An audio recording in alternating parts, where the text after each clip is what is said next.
حي على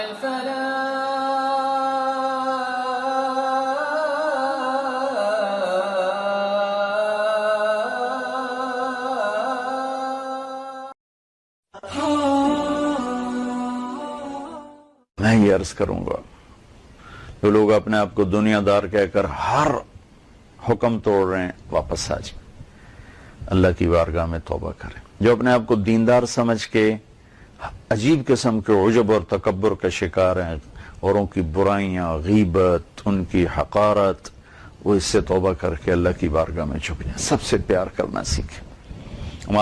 معروف کرخی رحمت اللہ علیہ بہت بڑی شخصیت گزرے ہیں صوفیاء میں، بغداد میں تھے، دریا دجلہ کے کنارے بیٹھے تھے، ان کے ساتھ ان کے مریدین تھے، تو ایک کشتی گزری، تو اس میں وہ نوجوان تھے مالدار فیملیز کے، جو کشتی میں وہ ڈھول بجا رہے تھے، گانے گا رہے تھے، شراب پی رہے تھے۔ تو ان کے مریدین نے کہا، حضرت دیکھیں یہ کھلم کھلا اللہ کے ساتھ کی نافرمانی کر رہے ہیں اور اللہ کے خلاف بغاوت کر رہے ہیں، آپ ان کے لیے بد دعا فرمائیں۔ تو انہیں ہاتھ اٹھایا، سبحان اللہ، اللہ اکبر، اے اللہ جیسے تو نے انہیں دنیا میں خوش رکھا ایسے ہی آخرت میں بھی خوش رکھنا، اللہم فرحہم فی الآخرہ کما فرحتہم فی الدنیا، اے اللہ جیسے انہیں دنیا میں خوش رکھا ہے ایسے ان کو آخرت میں بھی خوش کرنا۔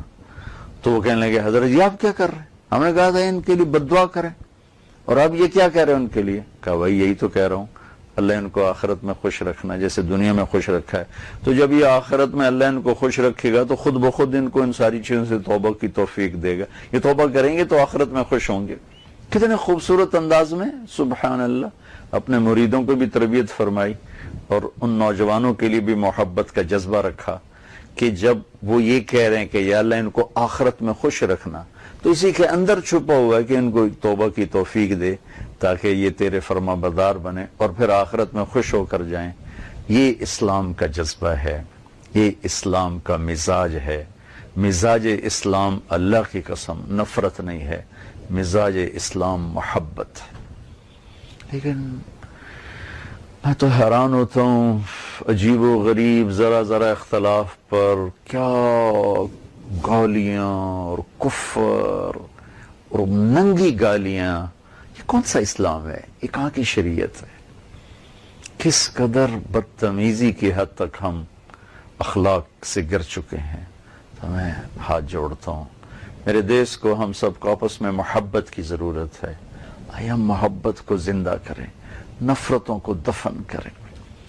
کشتی ڈوب رہی ہے اور مسافر آپس میں لڑ رہے ہیں، ان سے نادان کوئی مسافر ہوگا؟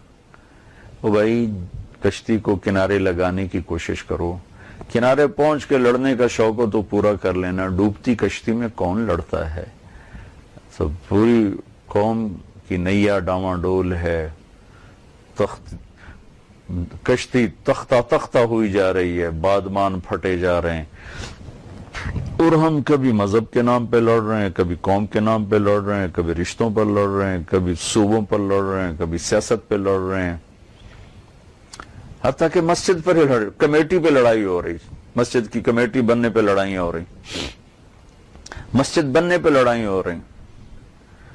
تو میں اس مبارک مہینے کی طفیل آپ سب سے گزارش کروں گا کہ آؤ بھائی ہم محبت سے رہنا سیکھیں، درگزر سے رہنا سیکھیں، پیار سے رہنا سیکھیں۔ کتنا میرے نبی کا ظرف ہے کہ منافقوں کو گلے سے لگا کے رکھا۔ اور عیسائیوں کا وفد آیا، آپ نے ان کو مسجد میں ٹھہرایا، اور وہ اپنی نماز پڑھ رہے تھے، آپ نے ان کو نہیں روکا کہ یہ میری مسجد ہے، اس میں عیسائی اپنی عبادت نہیں کر سکتا۔ مدینہ کا میں قبلہ جنوب کی طرف اور بیت المقدس شمال کی طرف، تو عیسائیوں کا وفد جتنے دن ٹھہرا رہا وہ شمال کی طرف منہ کر کے نمازیں پڑھتے رہے، آپ نے انہیں بالکل نہیں روکا۔ اس سے زیادہ خوبصورت اخلاق اور کون دکھائے گا؟ خود جنوب ایمان والے قبلہ کی طرف منہ کر کے نماز پڑھ رہے ہیں، وہ ادھر منہ کر کے نماز پڑھ رہے ہیں، نہ مسجد سے نکالا نہ نماز سے روکا۔ تو بھائی کتنا تعصب ہے ہمارے اندر مذہب کے نام پر. اللہ کے واسطے، اللہ کے واسطے اس تعصب سے باہر آ جاؤ، باہر آ جاؤ، باہر آ جاؤ. یہ ہمیں ہلاک کر دے گا، یہ ہمیں ہلاک کر دے گا، یہ ہمیں ہلاک کر دے گا. اللہ کی قسم اس کا نقصان سب کو پہنچے گا، سب کو پہنچے گا. بغداد میں شیعہ سنی لڑائی عروج پر تھی، تو سنیوں نے شیعوں کے محلے کو لوٹا، قتل و غارت کیا. تو اس وقت عباسی خلیفہ کا وزیر تھا، وزیر اعظم ابن علقمی، وہ شیعہ تھا. تو اس نے بدلہ لینے کے لیے ہلاکو خان کو خط لکھا، تم آ کے بغداد پہ حملہ کرو، میں تمہارے لیے راستہ صاف کرتا ہوں. اس نے سازش کی بدلہ لینے کے لیے، سازش کامیاب ہوئی. ہلاکو نے آ کے حملہ کیا، نہ شیعہ چھوڑے نہ سنی چھوڑے، سب کو ذبح کر دیا. تاریخ بتلاتی ہے کہ ہمارے آپس کے توڑ نے ہمیں تباہ کیا ہے. اس گھر کو دل کے پھپھولے جل اٹھے سینے کے داغ سے، اس گھر کو آگ لگ گئی گھر کے چراغ سے. میری مان لو، میری سن لو، اللہ کے واسطے یہ دیوبندی بریلوی نفرت مٹا دو، یہ شیعہ سنی نفرت مٹا دو، یہ مقلد غیر مقلد نفرت مٹا دو. جو اپنے آپ کو مسلمان کہتا ہے اسے محبت سے گلے سے لگاؤ. اس تحقیق میں نہ پڑھو کہ اس کے عقائد کیا ہیں، اس کا طریقہ کیا ہے. جس رب سے واسطہ ہے وہ بہت کریم ہے، بہت کریم.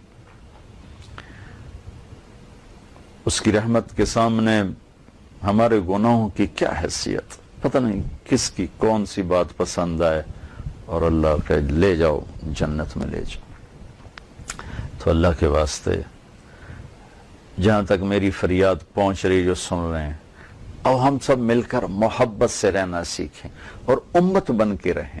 آپ اپنے جو آپ کا مسلک ہے، جو آپ کا عقیدہ ہے، جس سے آپ وابستہ ہیں، آپ اس سے وابستہ رہیں. اللہ کی قسم میں اسے نہیں چھیڑتا ہوں، میں آپ کو سلام کرتا ہوں، لیکن اوروں کے لیے بھی گنجائش رکھیں، اوروں کے لیے بھی راستہ رکھیں اور اس محبت کو فروغ دیں کہ ہم آپس میں پیار سے چلیں، اختلاف رائے کے باوجود محبت سے چلیں. ورنہ بھائیو جب موج اٹھتی ہے تو مسجد مندر سب بہہ جاتے ہیں. تو اس اختلاف اور توڑ کی وجہ سے اللہ کی رحمتیں اٹھی ہوئی ہیں. آپس کا اختلاف اس طرح ختم کر دیتا ہے جیسے اس طرح بالوں کو ختم کر دیتا ہے. تو ہم آپس میں ٹوٹ چکے ہیں، ہم امت نہیں رہے.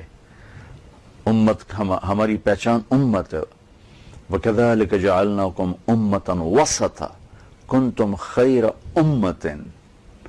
کیسے میرے رب نے ہمیں امت کا نام دیا ہے. وَهُوَ سَمَّاكُمُ الْمُسْلِمِينَ، کیسے اس نے ہمیں مسلمین کا نام دیا ہے. تو بھائیو آؤ ہم محبت کرنا سیکھیں، درگزر کرنا سیکھیں. ایک آدمی گناہگار ہے، اس کے لیے دعا کریں، معروف کرخی والی بات کریں. آپ کے نزدیک اس کے عقائد غلط ہیں، آپ اس کے لیے دعا کریں، اس سے نفرت نہ کریں. آپ کے نزدیک اگر وہ جہنم میں چلا گیا تو آپ کو کیا فائدہ؟ آپ کا فائدہ تو اس میں ہے کہ یہ جہنم سے بچ کے جنت میں چلا جائے. تو اگر آپ کے نزدیک میں بہت غلط عقیدے کا انسان ہوں، میں پکا جہنمی ہوں، تو آپ نبیوں والا درد میرے لیے رکھیں. جیسے میرے نبی نے ابو جہل کے لیے دعائیں کی، ابو لہب کے لیے دعائیں کی، عتبہ کے لیے دعائیں کی، ولید کے لیے دعائیں کی، ابئی کے لیے دعائیں کی، امیہ کے لیے دعائیں کی، جن کے بارے میں آپ کو بھی پتا تھا کہ یہ جہنمی ہیں، پھر بھی آپ نے ان کے لیے دعائیں کی ہیں. تو ہم نبی والا، وہ جو کانٹے بچھانے والی تھی اس کا حال پوچھنے، وہ جو کوڑا ڈالنے والی تھی اس کا حال پوچھنے چلے گئے. جو کوڑا پھینکتی تھی، چند دن کوڑا نہیں پھینکا تو پتہ چلا بیمار ہے، تو اس کا حال پوچھنے چلے گئے. یہودی بچہ بیمار ہوا، اس یہودی بچے کا حال پوچھنے 7 میل پیدل گئے. یہودی بچہ کبھی کبھی آتا تھا تو وہ چند دن آیا نہیں تھا. آپ نے وہ کدھر ہے؟ کہا جی بیمار ہے. 7 میل کا سفر کر کے گئے. آگے وہ مر رہا تھا تو آپ نے کہا بیٹا لا الہ الا اللہ کہہ لو. تو بچے نے ایسے باپ کو دیکھا، باپ نے کہا ابو القاسم کی مان لو، آتے ابو القاسم. تو اس نے کلمہ پڑھا، جان نکل گئی. آپ پنجوں پہ کھڑے ہو گئے ایسے خوشی سے کہ یا اللہ تیرا شکر ہے تو نے اسے جہنم سے بچا لیا میرے ذریعے سے. تو بھائی بہنوں آؤ بھائی محبت کرنا سیکھیں، محبت دینا سیکھیں، اختلاف کے باوجود بھی محبت کریں. تھوڑی چیزیں ہیں جو اجتماعی ہیں، بے شمار ہیں. اخلاق بیان کریں، جنت کو بیان کریں، ماں باپ کے عظمت کو بیان کریں، عبادات کو بیان کریں، سچائی کو بیان کریں، دیانتداری کو بیان کریں، اور جو غلط چل رہا ہے اس کا معاملہ اللہ پہ چھوڑ دیں، اس کے لیے دعا کریں. کیونکہ گالیاں دینا، نفرت کرنا، ابھارنا، یہ ساری چیزیں بہت دکھ دینے والی ہیں، بہت دکھ دینے والی ہیں. اللہ مجھے آپ کو توفیق بخشے. السلام علیکم.